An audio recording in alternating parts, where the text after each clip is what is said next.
레위기 11장 1절부터 23절까지 돌아가면서 한 절씩 읽겠습니다. 여호와께서 모세와 아론에게 말씀하여 이르시되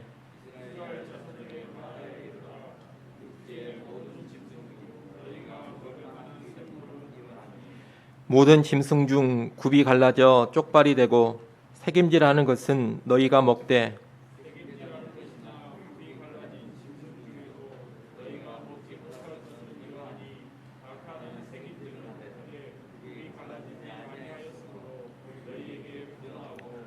사반도 새김질은 하되 굽이 갈라지지 아니하였으므로 너희에게 부정하고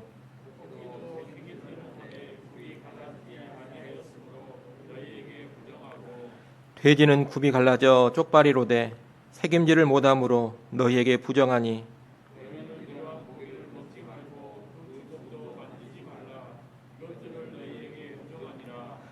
물에 있는 모든 것 중에서 너희가 먹을 만한 것은 이것이니 강과 바다와 다른 물에 있는 모든 것 중에서 지느러미와 비늘 있는 것은 너희가 먹되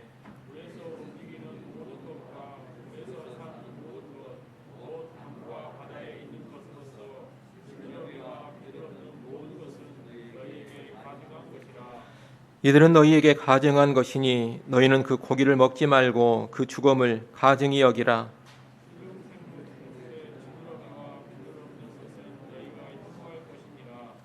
새 중에 너희가 가증히 여길 것은 이것이라. 이것들이 가증한즉 먹지 말지니 곧 독수리와 솔개와 물수리와 까마귀 종류와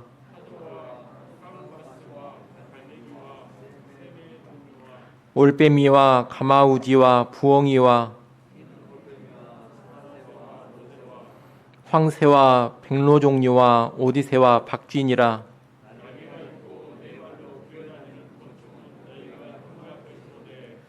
다만 날개가 있고 네 발로 기어다니는 모든 곤충 중에 그 발에 뛰는 다리가 있어서 땅에서 뛰는 것은 너희가 먹을지니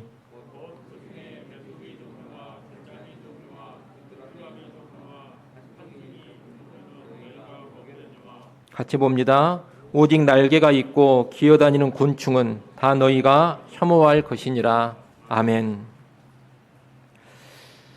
레위기 10장까지 해서 성소에서 제사 드리는 것과 연관된 모든 규례, 모든 내용이 마무리됩니다. 이어서 레위기 11장부터 15장까지는 소위 정결법이라고 불리우는 여러 가지 규례들이 나옵니다. 이 정결법 단락에서는 무엇이 정결하고 무엇이 부정한가를 다룹니다. 그리고 부정하게 됐다면 부정한 상태에서 어떻게 정결하게 될 수 있는지를 알려줍니다. 오늘 우리가 읽은 본문의 말씀은 이런 정결법 가운데서 먹을 수 있는 것과 먹을 수 없는 것을 다루는 내용인데 흔히 음식법이라고 부릅니다.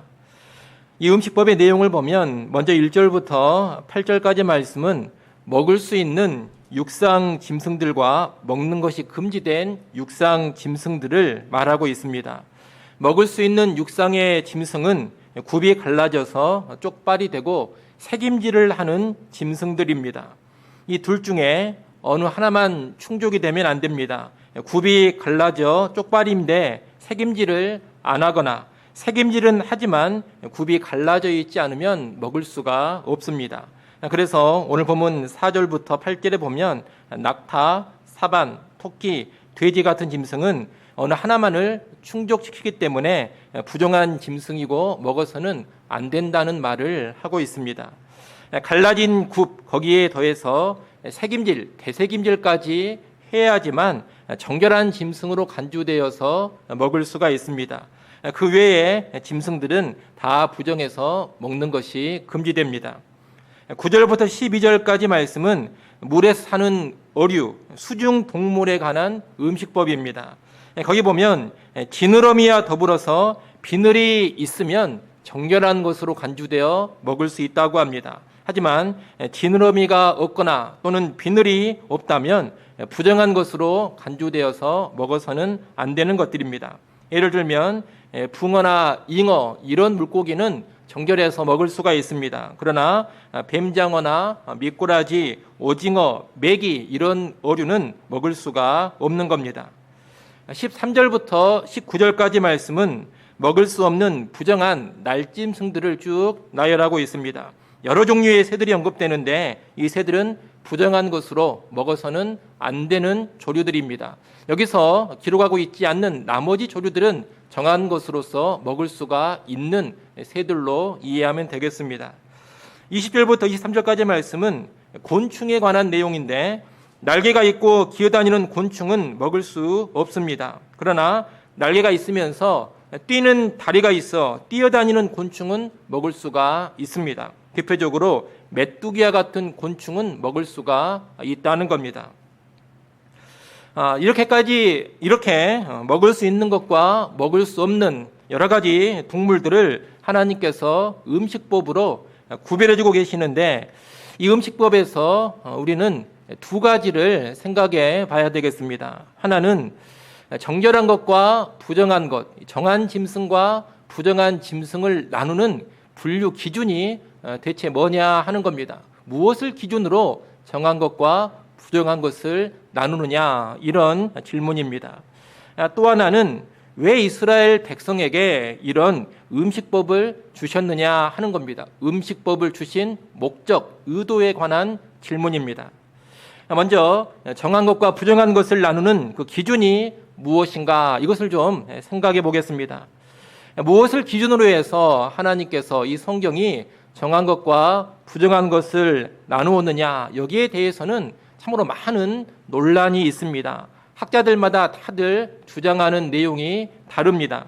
대표적으로 몇 가지만 말씀을 드리면 어떤 학자들은 건강, 위생의 관점에서 이것을 설명합니다. 부정한 짐승은 비위생적이고 건강에 해롭기 때문에 하나님께서 금하셨다는 겁니다. 예를 들면 돼지 같은 경우는 이스라엘 백성이 거주하는 지역이 무더워서 쉽게 상할 수가 있기 때문에 금지하셨다. 또 지느러미와 비늘이 없는 물고기는 탁한 물에서 살고 성질이 차기 때문에 몸에 해로워서 금하셨다. 장어와 같은 이런 어류는 고단백으로 무슨 고지혈증을 쉽게 일으키기 때문에 해로워서 금지시켰다. 이런 식의 설명입니다. 이런 설명은 종종 과학적인 근거를 가지고 지지를 받기도 합니다. 이런 설명을 하는 데가 유대교 일부의 랍비들 또 제7일 안식교입니다. 음식법을 전지하신 하나님께서 언약 백성의 건강을 위해 주신 것으로 알고 그대로 준수하면 건강해질 수 있다는 설명입니다. 하지만 이런 설명의 문제점은 뭐냐? 금지된 짐승들 중에도 위생적으로 문제가 없고 건강에 도움되는 것들이 많이 있다는 겁니다. 또 반대로 허용된 짐승 등 중에도 건강에 좋지 않은 것들이 다수 포함되어 있다는 겁니다. 허용된 동물들 가운데는 아주 위험한 기생충의 숙주 역할을 하는 그런 동물들이 있습니다. 그렇기 때문에 건강 위생의 관점으로만 설명하는 것은 부분적으로는 일리가 있을 수 있지만 포괄적으로 이 모든 것을 다 설명하는 데에는 한계가 있습니다. 그러니 건강이나 위생의 관점에서 음식법을 설명하는 그런 가르침들은 여러분이 걸러서 듣는 것이 좋겠습니다. 또 건강을 이유로 해서 이 음식법을 오늘날에도 그대로 지키는 것이 좋다 이렇게 가르치는 내용들을 신뢰하지는 마십시오. 그렇게 과학적이지 않는 내용들이기 때문입니다. 또 특별히 그런 가르침을 하는 사람들은 안식교처럼 주로 구약으로 다시 회귀하려는 그런 경향을 가진 사람들이 많이 있기 때문에 그런 가르침은 여러분이 주의하는 것이 좋겠습니다. 정한 것과 부정한 것을 나누는 또 하나의 설명은 상징적, 풍의적인 해석으로 설명을 하는 겁니다. 정결하고 부정한 짐승의 구분은 그것들이 지니고 있는 어떤 상징성 때문에 주셨다 이런 설명입니다. 다시 말해 정결한 짐승들은 의인인 하나님의 백성의 행동 양식을 잘 설명해 주는데 그에 반해 부정한 짐승들은 하나님이 없는 자들 또는 죄인들의 특징을 보여주는 그런 양태를 가지고 있기 때문에 부정한 것으로 규정하셨다는 겁니다. 예를 들면 이런 설명입니다. 이 허용되고 있는 육상의 짐승들은 모두 다 초식 동물들인데 이스라엘 백성은 이런 초식 동물처럼 유순한 삶을 살아야지 난폭한 육식 동물들처럼 살면 안 되기 때문에 초식 동물만 먹도록 허락을 하셨다. 이런 설명입니다. 또 갈라진 짐승의 굽은 신약 구약이고 되새김질하는 것은 성경의 말씀을 늘 묵상하는 것을 의미하기 때문에 하나님의 백성은 신구약 성경 말씀을 늘 가까이 하면서 되새김질하는 묵상의 삶을 살아야 한다. 이것을 가르쳐 주기 위해서 굽이 갈라져 있고 되새김질하는 동물만 먹도록 허락을 하셨다는 겁니다.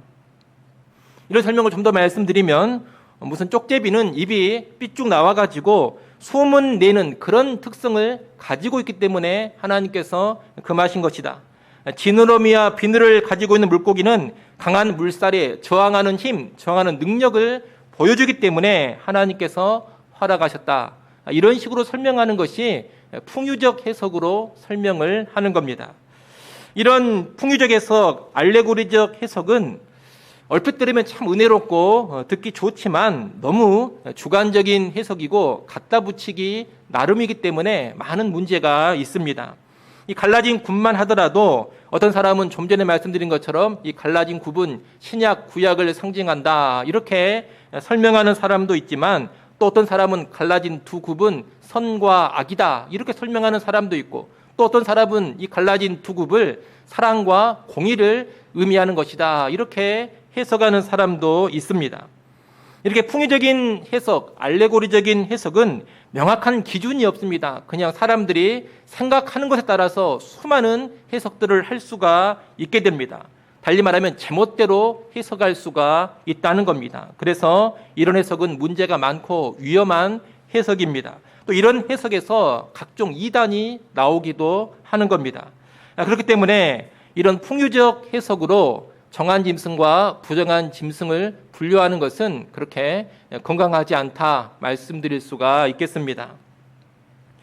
또 다른 설명이 있는데 그것은 질소와 무질소로 정결한 동물과 부정한 동물을 분류하는 것입니다. 이 설명에 따르면 모든 동물들이 거주하는 기본적인 공간을 어떻게 잡느냐? 하늘과 땅, 물속 이렇게 세 군데로 잡습니다. 그렇게 규정을 하고서 그 공간에 적합한 모습으로 거주하고 있으면 질서에 부합해서 정결한 것으로 간주하지만 그 공간에 부적절한 모습으로 존재하고 있으면 무질서에서 부정하다 이렇게 설명을 하는 겁니다.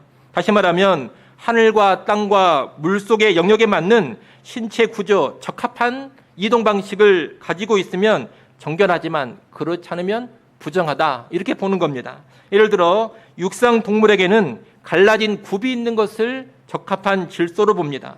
굽이 갈라지지 않는 그런 발을 가진 짐승들, 다시 말하면 개나 고양이, 호랑이, 여러분 이런 짐승은 발을 보신 적이 있을지 모르겠습니다만 발이 손과 비슷하게 생겼습니다. 이런 것은 질서를 이탈해서 발이어야 되는데 손이 발 역할을 하는 것처럼 되어 있다 이렇게 보면서 이런 짐승은 무질서하다 이렇게 간주하고 부정하다고 보는 겁니다.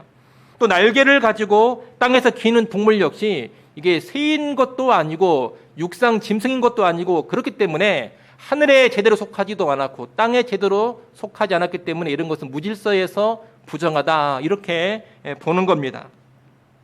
조류 같은 경우를 설명할 때에도 공중과 수중에 두 영역을 다 넘나드는 것은 질서를 어지럽히기 때문에 부정하다 그렇게 봅니다. 그래서 물에서 활동하는 새들 또는 물속을 치고 들어가서 물고기를 잡아먹는 새들 이런 것들은 부정하다고 보는 겁니다.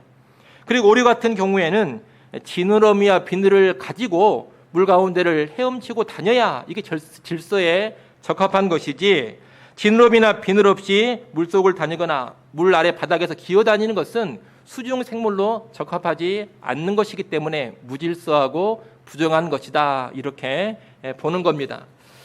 이 설명은 학자들의 많은 지지를 받았습니다만 이런 설명 역시 문제점이 많습니다.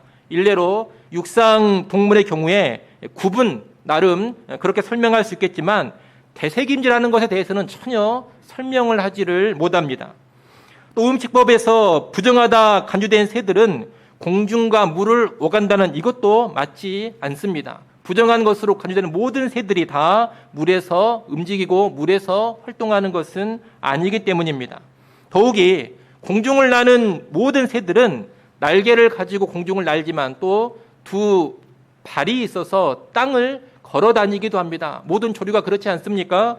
그래서 이런 설명을 그대로 조류에 적용을 시킨다면 모든 조류가 하늘과 땅을 서로 넘나들고 있기 때문에 적합하지 않는 무질서한 그런 동물들이 되어버립니다. 그래서 이런 식으로 설명을 하면 모든 조류는 다 부정하다 이렇게 이야기를 해야지 어떤 조류는 정결한데 어떤 조류는 부정하다 이렇게 말할 수 없는 겁니다.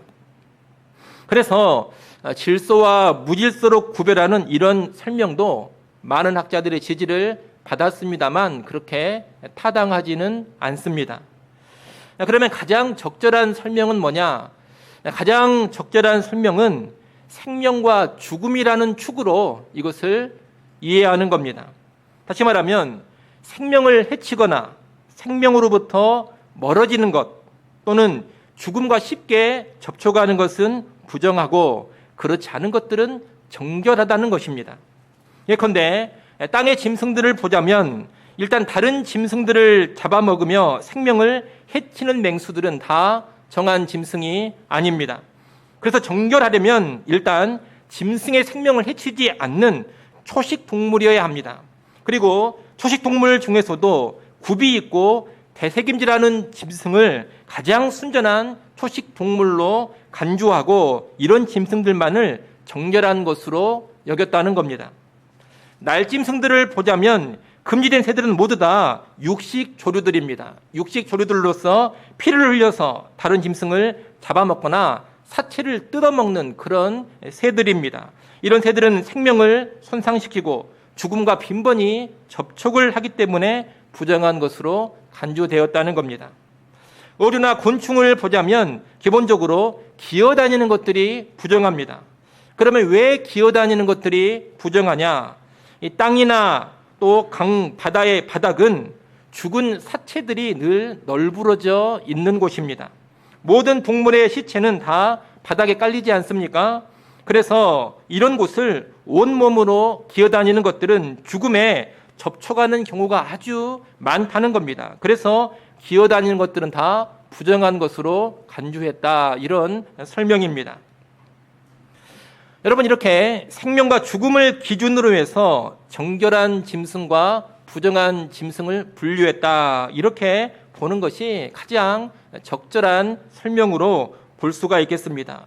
우리가 앞으로도 정결법을 계속해서 보게 될 텐데 이 생명과 죽음의 측면에서 정결과 부정이 결정되는 것이 가장 원만합니다. 모든 정결법을 일관되게 설명할 수 있는 하나의 기준이 된다는 겁니다. 그렇기 때문에 이 음식법과 연관해서도 생명과 죽음을 기준으로 해서 분류하는 기준을 우리가 잡았으면 될 것 같습니다. 여하튼 여러분, 먹을 수 있는 정한 짐승과 먹을 수 없는 부정한 짐승을 나누는 기준은 생명과 죽음의 기준이다. 다시 말해 생명과 사망이다. 이것을 꼭 기억해 두시기 바랍니다. 이제 두 번째로 생각할 것은 왜 이렇게 먹는 음식을 가지고 정함과 부정함을 나누어서 지키게 하셨느냐 하는 겁니다. 다시 말해 이렇게 먹는 음식에 있어서 정한 것과 부정한 것을 나누신 하나님의 의도, 하나님의 목적입니다. 여러분, 왜 하나님은 어떤 음식은 먹고 어떤 음식은 먹지 말라고 이 언약 백성에게 명령을 하셨겠습니까? 여기서 먼저 우리가 짚고 넘어가야 할 것은 이 음식법은 신약 시대에는 폐지가 되었다는 겁니다.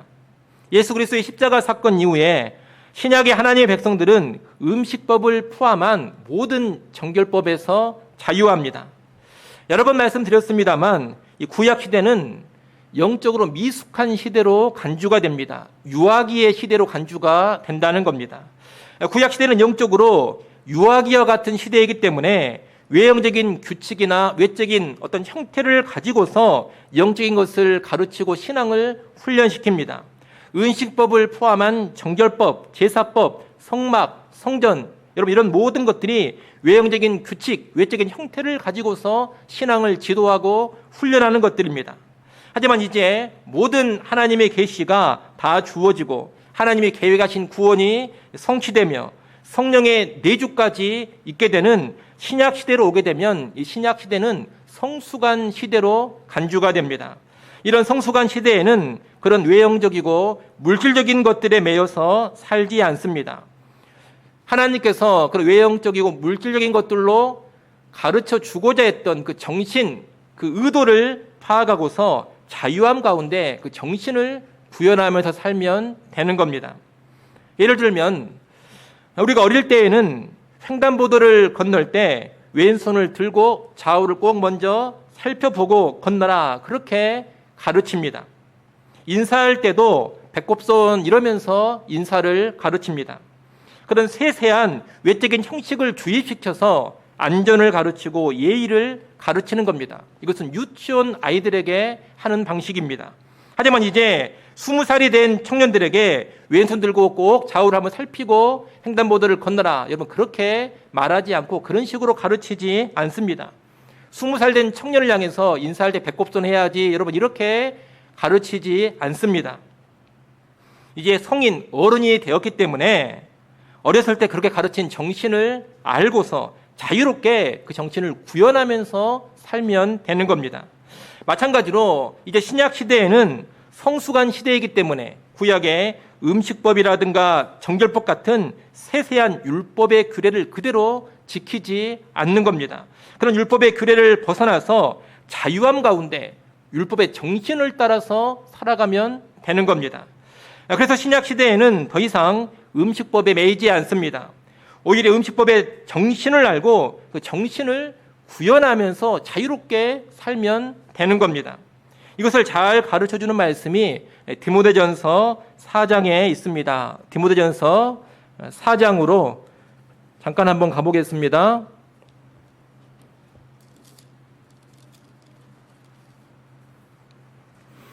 디모데전서 4장 3절, 4절 말씀 한번 보겠습니다.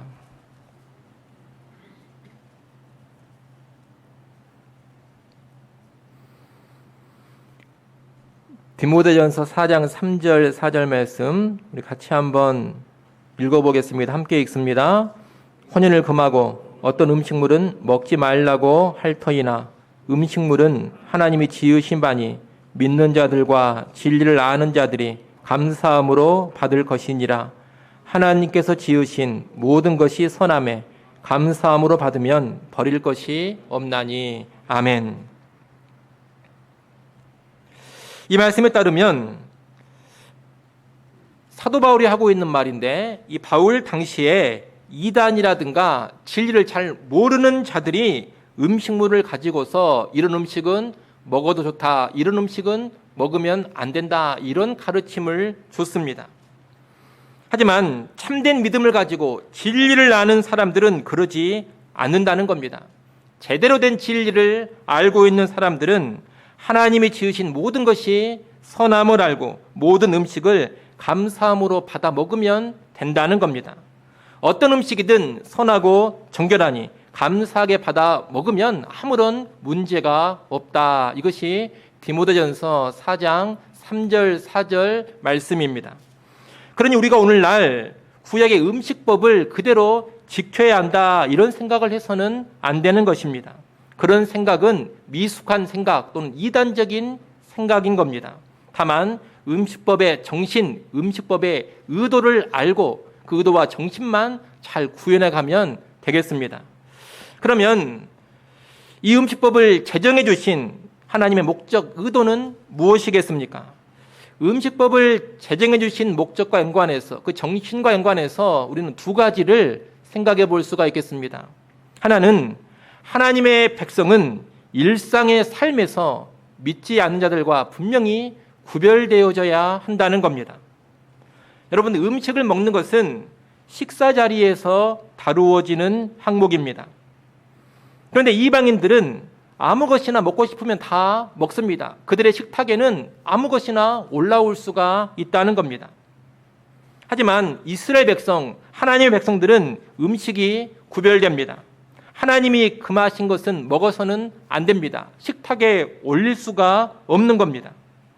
그렇기 때문에 이스라엘 백성들은 일상에 식사하는 모습만 딱 보더라도 저 사람이 이스라엘 백성이구나 아니구나 하는 것이 확연하게 구별이 되는 겁니다. 이런 구별됨, 이런 거룩을 위해서 음식법을 주셨다는 겁니다. 지금도 보면 정통 유대인들은 오늘 우리가 본문에서 읽은 이 음식법의 규정을 철저하게 지키고 있습니다. 유대인들이 먹을 수 있는 그런 음식을 가리켜서 코셔라고 합니다. 유대인들을 많이 상대하는 곳에서는 식당에서도 코셔 음식을 따로 팔고 비행기 기내식에도 코셔로만 만든 그런 기내식을 따로 공급해 줍니다. 유대인들은 그 코셔 음식을 주문해서 먹고 비행기를 탈 때에도 미리 기내식으로 코셔 기내식을 예약해 가지고 그것을 받아서 먹습니다. 그래서 주변 사람들은 주문해서 먹는 음식만 보고서도 뭘 알게 되느냐, 저 사람은 유대인이로구나 하는 것을 알게 되는 겁니다. 더불어 유대인들은 이런 규정의 준수를 통해서 우리들은 하나님의 백성이다, 유대인이다, 이런 정체성을 더욱더 분명하게 확립해 가는 겁니다. 마찬가지로 오늘날 우리도 일상의 자리에서 이런 구별된 거룩함이 있어야 하는 겁니다. 주일이면 예배당에 와서 예배하는 것도 중요한 구별입니다만 평상시 일상의 삶에서 학교와 직장, 사회생활 중에 나는 그리스도인이다, 나는 구별된 삶을 살아가는 거룩한 백성이다, 이런 모습을 보여줘야 한다는 겁니다. 이런 구별은 다양한 영역에서 다양한 모습으로 나타날 수가 있을 겁니다. 앞서 말씀드린 것처럼 신약 시대에는 먹는 음식에 그 어떤 제약도 받지 않습니다. 하지만 경우에 따라서는 술, 담배 하지 않는 것으로 나의 구별됨을 드러낼 수가 있는 겁니다. 여러분, 술 마시고 담배 피는 것이 그 자체로 죄인 것은 결코 아닙니다. 다만 우리 한국 사회에서 술이나 담배가 부정적인 영향을 많이 끼쳤기 때문에 한국 교회 초기에 예수 믿는 사람들, 특별히 세례 교인들은 술, 담배를 하지 않기로 그렇게 결의를 했던 겁니다. 그래서 한동안 한국교회 신자들은 술, 담배 안 하는 사람으로 세상에서 드러났습니다. 술, 담배를 안 하면 바로 세상은 어떻게 이해를 했느냐, 교회 다니는 사람인가 보구나, 예수 믿는가 보구나, 그렇게 이해를 했다는 겁니다. 그래서 지금도 술, 담배 안 하는 것을 교회 다니는 것에, 예수 믿는 것에 중요한 특징으로 많이 간주를 하고 있습니다. 술, 담배 안 하는 것은 그런 맥락에서 우리 한국 사회에서 건전한 구별됨의 한 예로 볼 수가 있겠습니다. 우리가 술, 담배 하는 신자들을 함부로 정죄하면 안 됩니다. 여러분, 술 마신다고 죄 지었다, 담배 핀다고 죄 짓고 있구나, 이렇게 쉽게 생각하시면 안 됩니다. 쉽게 판단하거나 정죄하지 마십시오. 그런 음식 자체로 죄냐 아니냐를 구별하는 것은 아니기 때문입니다.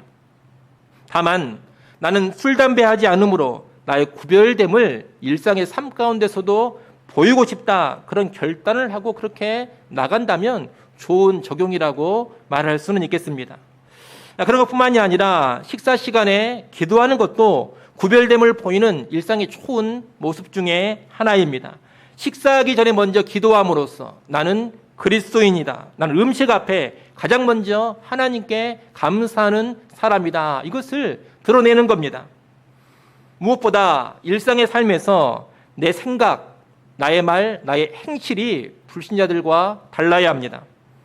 주일에 교회당에 와서 예배하는 것 말고는 말과 행실과 생각에 있어서 세상 사람들과 아무런 차이가 없다면 여러분, 그것은 구별됨이 없는 겁니다. 우리 예수 믿는 사람들은 일상에서 구별됨을 보여야 한다 했습니다. 주변 사람들이 다들 돈 하며 살 때에도 돈보다 더 귀한 것이 있다는 것을 알고 다른 가치를 추구하는 그런 모습을 보여줘야 합니다. 주변 사람들이 돈이 최고다 그러는데 예수 믿는 사람이 맞아, 진짜 돈이 최고야, 이렇게 맞장구나 치고 있다면 어떻게 구별되었다라고 말할 수가 있겠습니까? 주변과는 다른 생각을 하고 다른 말을 할 줄 알아야 한다는 겁니다. 다들 돈이 최고다 이렇게 말하고 있어도 혼자서라도 돈이 다는 아니다. 돈보다 더 귀한 것이 있다. 이런 생각을 하고 이런 말을 할 줄 알아야 됩니다. 또 그런 가치를 따라 실제 행동할 줄도 알아야 하는 겁니다. 말 한마디를 하더라도 은혜롭고 덕이 되는 말을 하고 온유한 말을 해야 합니다. 욕설이나 무례한 말이나 음란한 말들을 그리스도인들이 하고 다녀서는 안 되는 겁니다. 또 교만하고 오만한 말과 행동이 아닌 겸손한 말과 겸손한 행동이 나오도록 해야 합니다.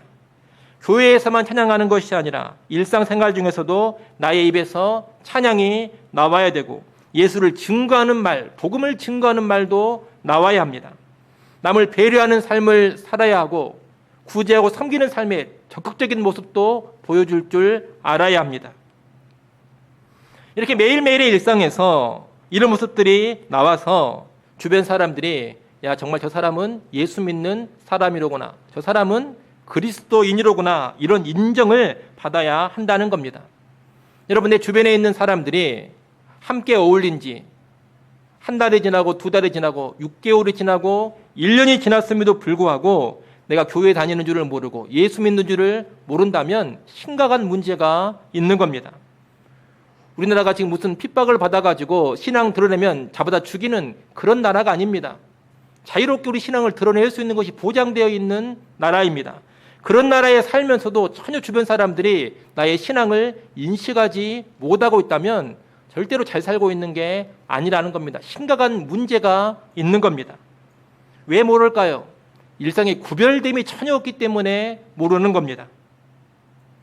여러분, 우리의 일상에서 내 주변 사람들이 내가 예수 믿는 사람이요, 경건과 거룩을 추구하는 사람이라는 것을 빠른 시간 안에 알아차려야 됩니다.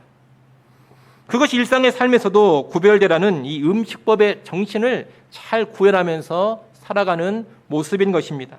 이를 하시고 일상의 삶에서 세상과 구별된 모습으로 세상 사람들과는 다른 생각, 다른 말, 다른 행실로 살아갈 수 있기를 간절히 소원합니다.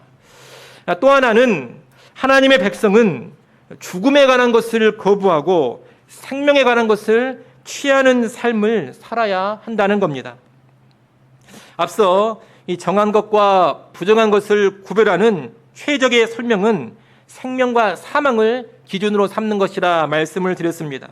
생명으로 가는 것이 정한 것이요 거룩한 것입니다. 반대로 사망으로, 죽음으로 가는 것은 부정한 것입니다. 그렇게 본다면 하나님께서 이 음식법을 주신 중요한 목적은 뭐냐?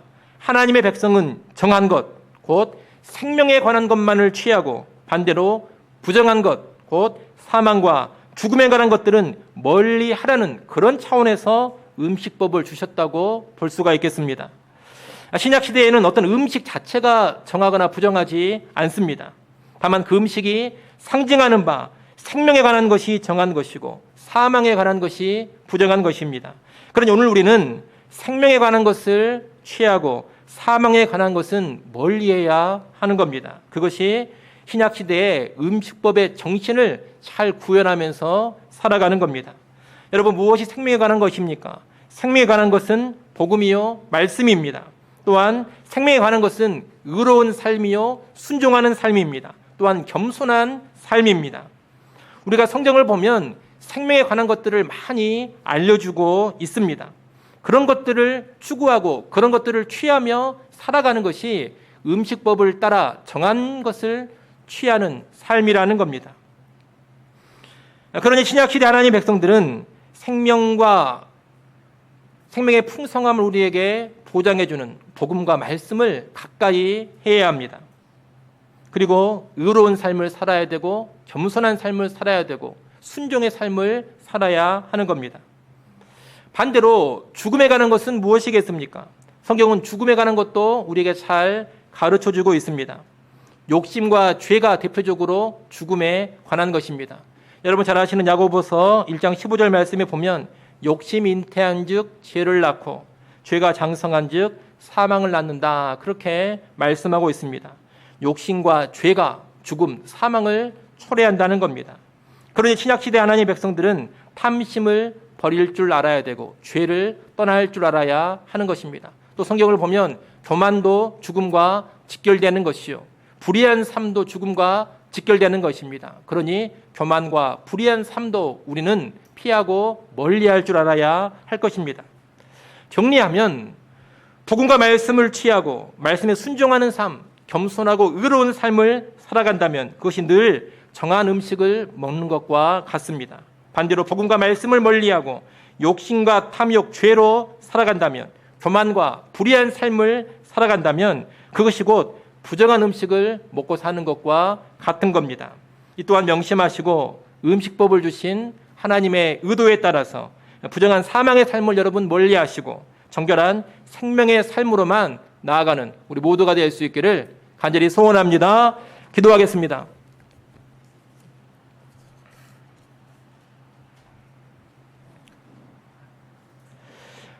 하나님 아버지, 음식법에 관한 말씀을 살펴봤습니다. 이 음식법을 신약의 차원에서 바르게 이해하게 하여 주옵소서. 문자적으로 음식법을 준수하는 미숙함과 어리석음을 피하게 하시고 음식법의 정신을 따라 이 시대를 살아가게 하여 주시옵소서.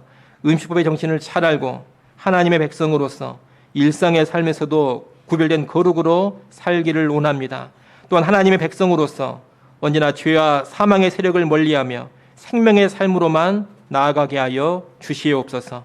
예수님의 이름으로 기도드리옵나이다. 아멘.